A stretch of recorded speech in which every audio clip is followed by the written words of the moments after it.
ఇక్కడితో చంద్రబాబు నాయుడు ఆగిపోలేపులా, ఇక్కడితో చంద్రబాబు నాయుడు ఆగిపోవడంలా కులాలు పేరు చెప్పి, మతాలు పేరు చెప్పి రాష్ట్రంలో అలజడి క్రియేట్ చేసే కార్యక్రమానికి ఈ 2 సంవత్సరాలలో శతకోటి ఉదాహరణలు, ఎగ్జాంపుల్స్ కనిపిస్తాయి.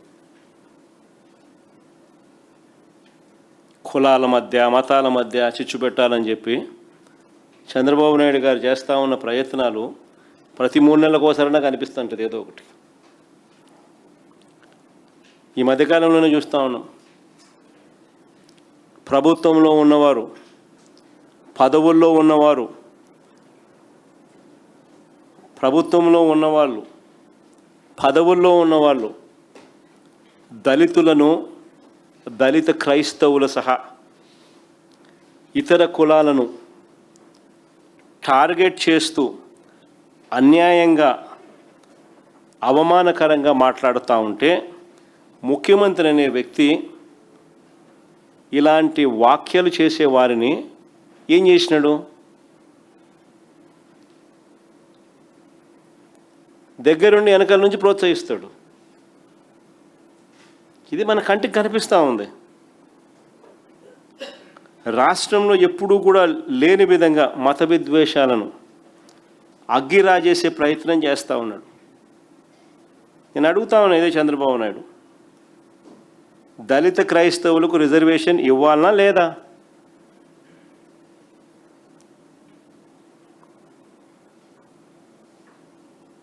అని కేంద్రం నియమించిన సుప్రీంకోర్టు మాజీ chief justice KG Balakrishnan commission విచారణ నేపథ్యంలో జరుగుతూ ఉంది. కేంద్రం నియమించిన సుప్రీంకోర్టు మాజీ chief justice KG Balakrishnan commission విచారణ చేస్తూ ఉన్న నేపథ్యంలో, ఈ నేపథ్యంలో మతం మారితే పేదరికం, సామాజిక హోదాలు ఇవి మారవు, మతానికి వీరి రిజర్వేషన్స్కు ముడిపెట్టడం ధర్మం కాదు అని చెప్పి మేము ఏకంగా అసెంబ్లీలో తీర్మానం చేశాం.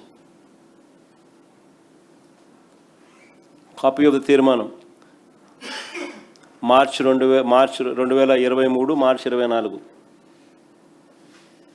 ఏకంగా అసెంబ్లీలో తీర్మానం చేశాం.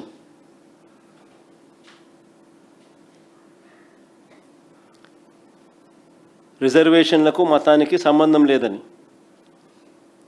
మతం మారడం వల్ల వాళ్ళ ఆర్థిక హోదాలు, వాళ్ళ ఆర్థిక పరిస్థితులు, సామాజిక పరిస్థితులు ఎటువంటి చేంజెస్ జరగవు. సో రిజర్వేషన్స్కు మతానికి మధ్య ముడిపెట్టడం సరికాదు అని చెప్పి తీర్మానం చేసిన తర్వాత ఇదే బాలకృష్ణన్ కమిటీ ఇప్పుడు ఏదైతే అధ్యయనం చేస్తూ ఉందో ఆయన దగ్గరికి మా టీం పోయింది.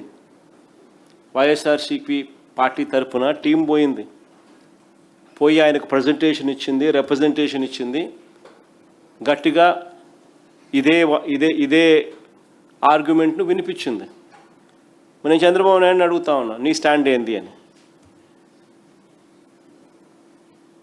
చంద్రబాబు నాయుడు గట్టిగా అడుగుతా ఉన్నా, నీ స్టాండ్ ఏంది చంద్రబాబు అని.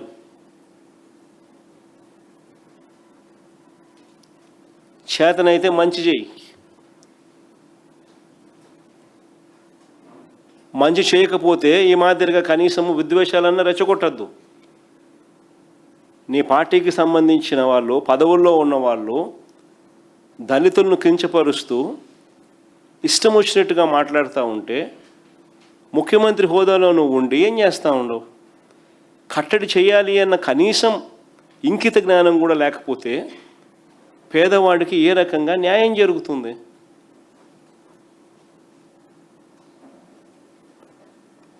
నిజంగా రాష్ట్రంలో ఇవాళ పరిస్థితులన్నీ ఇంత దారుణంగా ఉన్నాయి కాబట్టి చెప్తా ఉన్నా, హే రామ్ సేవ్ ఆంధ్ర, గాంధీ గారి మాటలు.